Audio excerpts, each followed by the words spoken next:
Les jeunes que je rencontre souvent en conférence, que ce soit dans des écoles de commerce, d'ingénieurs, universités, etc., ont un niveau de conscience très élevé et se sentent complètement démunis. C'est pour ça que je pense qu'il y a quelque chose à dire en ce moment, c'est que les voies d'engagement sont multiples, complémentaires et utiles. À voix haute pour la biodiversité, c'est le podcast de l'association Humanité et Biodiversité où la parole des jeunes fait la différence. Aujourd'hui, faites la connaissance de Côme Guirchig. Découvrez son parcours, l'origine de son engagement, ses réflexions sur la transition écologique et les projets qu'il porte pour notre avenir et le bien commun. Je m'appelle Côme Guirchig, j'ai 28 ans et je suis engagé sur les questions écologiques.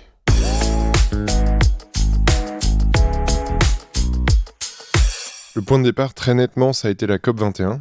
Ça a été un moment où il y avait une sorte d'ébullition à Paris sur ces questions-là, parce que Paris accueillait donc cette grande conférence mondiale sur le climat. Et toutes les librairies, tous les lieux culturels, éducatifs, etc. se sont vraiment focalisés sur la question climatique. J'ai trouvé ça passionnant, je me suis intéressé à ça. Donc vraiment, je le rappelle souvent, mon point de départ, moi, c'est pas du tout l'éco-anxiété. Ça a vraiment été une forme de curiosité intellectuelle. Et après, au fur et à mesure, en accumulant les connaissances, j'ai commencé à flipper, mais c'est venu bien plus tard. J'ai tout de suite agi, j'ai rejoint des ONG, enfin des associations, etc., Climate, puis j'ai fondé mon association Les Jeunes Ambassadeurs pour le Climat. Comme je suis rentré par le biais de la connaissance, j'ai naturellement pensé à véhiculer cette connaissance. C'est comme ça que j'ai agi en premier, en formant donc des jeunes personnes à faire des conférences dans des écoles, des universités, etc., pour parler du climat, des négociations climatiques, de ce qu'on pouvait en attendre, de ce qu'on pouvait pas en attendre, et aussi un peu du cadre réglementaire, légal, etc. Donc en fait, je suis rentré dans une porte assez froide du climat, sans mauvais jeu de mots, et après, progressivement, je me suis diversifié, disons.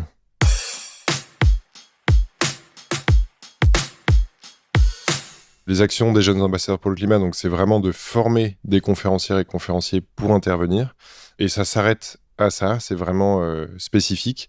Après, j'ai lancé d'autres choses. J'ai suivi, par exemple, de très près la Convention citoyenne pour le climat, en étant citoyen reporter avec le média On est prêt. J'ai aussi lancé des procédures juridiques sur la 5G. J'ai attaqué l'État et les 4 opérateurs télécoms. Toujours dans la même optique, pour moi, ces choses-là se complètent vraiment. Il y en a une qui est un peu plus agressive, disons, qui cible directement des opérateurs privés et autres.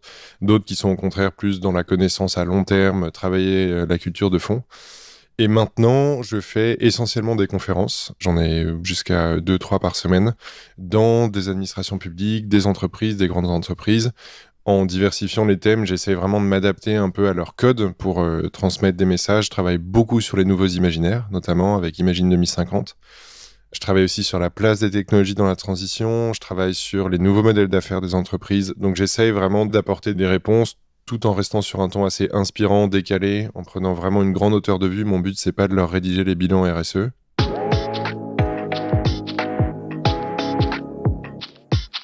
Le climat, ça fait une 20aine d'années qu'on s'y intéresse, donc tous les corps de métier en fait ont pu s'adapter à ça grâce aux chiffres, aux nombres, aux outils analytiques. La biodiversité, c'est un thème qui est compliqué à aborder parce que pour l'instant, il n'y a pas de cadre analytique et on est une société extrêmement rationnelle, on a besoin de chiffres très souvent.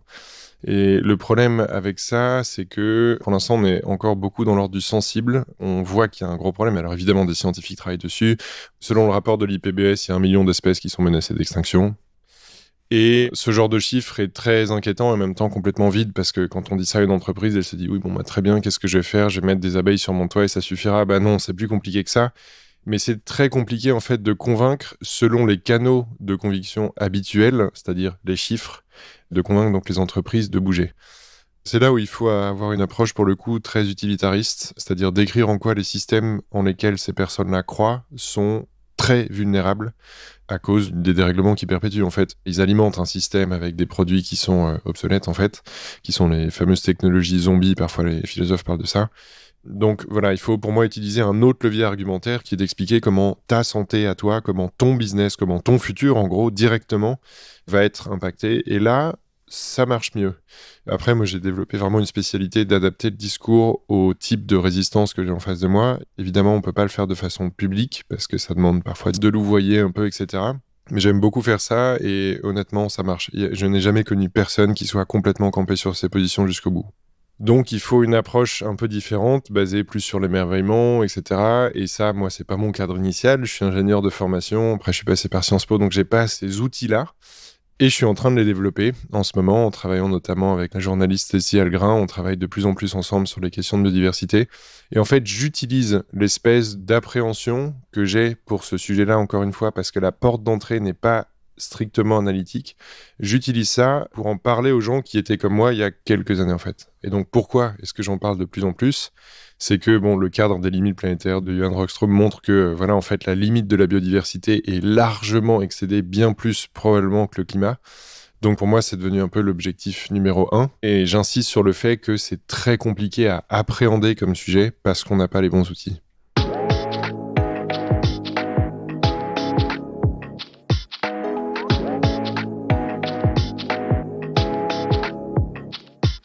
Si vous demandez aujourd'hui à un cadre moyen à Paris quelle sera sa vie dans 10 ans, il va vous dire, voilà, j'aurai une voiture, j'aurai mon appartement, j'aurai 2 petits-enfants, ils s'appelleront Pierre et Juliette, ils iront à l'école dans le 16e. Bon, je caricature volontairement. Ce que je veux dire, c'est qu'on a certaines idées assez précises des développements de vie.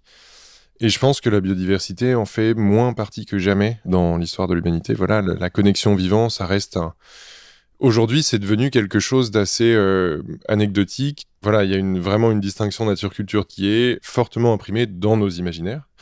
Et donc, pour moi, la porte d'entrée la plus efficace, c'est de justement déjà comprendre où on est en termes d'imaginaire, donc vraiment dans le technosolutionnisme, dans une approche d'inflexibilité, c'est-à-dire que c'est pas nous qui devons nous adapter à l'environnement, mais l'inverse, on adapte l'environnement par la technologie pour ne rien changer à nos habitudes et à nos comportements. Donc pour moi, le point de départ, c'est de travailler sur ces imaginaires existants, de les déconstruire, de voir comment ils fonctionnent, et puis de comprendre aussi qu'on n'est pas si heureux que ça dans ces imaginaires-là, et d'en construire des nouveaux dans lesquels cette connexion au vivant, en gros, on retrouve notre juste place dans tout ce qui nous entoure, quoi.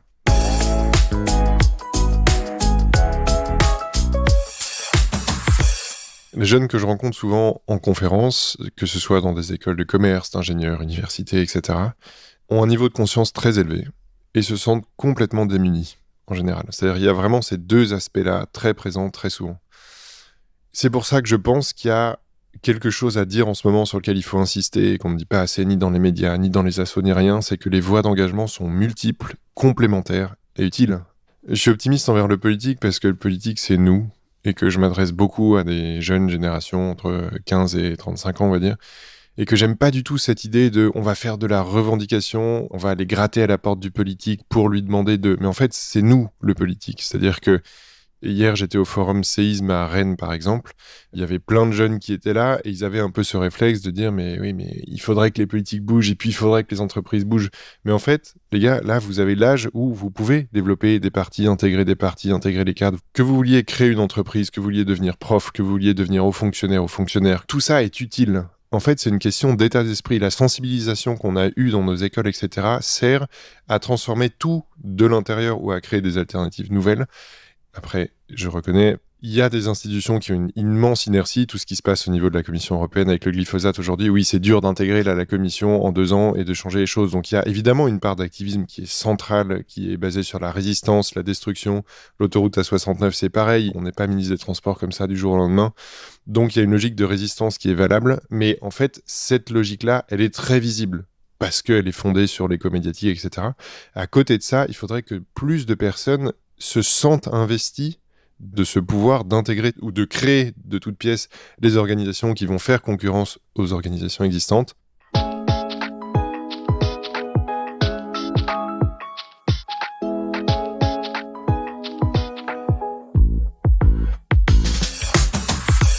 Alors ces grands sommets internationaux, donc notamment le sommet de l'ONU pour le climat en 2019, ont pour principal intérêt de révéler des figures qui ensuite auront une forme de légitimité au niveau national. C'est-à-dire que moi, quand j'ai été à l'ONU, évidemment j'ai rencontré tout le sérail, j'ai rencontré les ministres des Affaires étrangères, le président de la République, etc., qui m'ont accordé du temps et tout, mais en fait ils s'en foutent pas mal de ce qu'on a à dire, parce que d'une part on n'est pas forcément légitime, on n'a pas été élu ni rien, et d'autre part, les messages qu'on leur dit, en fait, ils ont l'impression qu'ils les maîtrisent, qu'ils les ont intégrés, et voilà. Donc, j'ai pas eu l'impression d'avoir d'impact. Moi, ça m'a beaucoup intéressé de voir comment d'autres jeunes dans d'autres pays se mobilisaient. J'avais lancé la rédaction d'une déclaration commune aussi, parce qu'en fait, dans la rue, par exemple, en France, il y avait beaucoup de messages du type « on est anticapitaliste », etc. Et en fait, ça, c'est un trait culturel très européen, occidental. Vous allez en Asie ou en Afrique, c'est pas du tout les mêmes arguments. C'est-à-dire que le capitalisme n'est jamais prononcé dans les manifs climat. En fait, le fond du message écolo, c'est que l'écologie est un paradigme et pas un sujet. Donc, il faudrait que ce paradigme-là devienne... Le problème, c'est que quand on va gratter à la porte, on dit « Hey, le glyphosate, hey, l'avion, c'est pas bien, machin », c'est des choses qui sont parfaitement anecdotiques pour les gens à qui on s'adresse. Vous allez voir un ministre des Transports, il a ce sujet-là parmi 50 autres qui n'ont rien à voir. Donc, il faut pas se leurrer. La logique de prendre en compte l'environnement, il faudrait qu'elle disparaisse. Donc, il faut que ce paradigme-là vienne au pouvoir. La question, c'est comment venir au pouvoir ? Il faut être plus crédible. Et pour ça, il y a un grand défaut des milieux écolos aujourd'hui, c'est qu'on est incapable d'aborder tout un tas de sujets qui sont essentiels pour l'organisation de la collectivité. Qu'est-ce qu'on pense de la justice ? Qu'est-ce qu'on pense de la défense ? Qu'est-ce qu'on pense de l'ordre intérieur ? Qu'est-ce qu'on pense des affaires étrangères ? Tous ces sujets-là sont autant de sujets sur lesquels le paradigme ne s'étend pas. On est très fort pour parler d'agriculture, pour parler d'organisation énergétique, pour parler de transport et autres. Mais il y a tout un tas de sujets sur lesquels on est parfaitement absent, qui fait qu'on n'est pas crédible aux yeux des gens à qui on s'adresse. Donc, pour faire en sorte que tous les secteurs privés, économiques, politiques prennent l'écologie en compte, il faut que le paradigme vienne dedans. Voilà, les tenants du paradigme soient aux manettes. Et pour qu'ils soient aux manettes, il faut qu'ils soient crédibles sur tous les sujets, et pas que l'écologie.